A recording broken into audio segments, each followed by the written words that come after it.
जिल्ह्यातल्या जत, शिराळा, मिरज आणि सांगली या 4 विधानसभेच्या जे भारतीय जनता पार्टीचे जे निवडणूक अभ्यर्थी होते ते सगळे निवडून आणले. एकूण आम्ही जिल्ह्यामध्ये 5 विधानसभा लढवत होतो. तर पडूसकडे गाव एक सोडून बाकी जे 5मध्ये 4 आमच्या सीटा आले.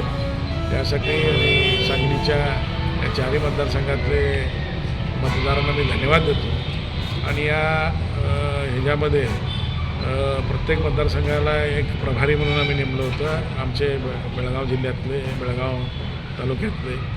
तर त्यांनीसुद्धा प्रामाणिकपणे 1 महिना तिथं काम करून या विजयामध्ये आपल्या या भागातील नेत्यांचंसुद्धा योगदान आहे. आणि येणाऱ्या काळामध्ये तिथल्या लोकांचं जे समस्या आहे ते निवारण करण्यासाठी सगळे 4ही आमदार कार्यरत राहतील असं आम्ही आशा बाळगतो. आणि तिथल्या कार्यकर्त्यांना आणि तिथल्या मतदारांना अभिनंदन आणि धन्यवाद.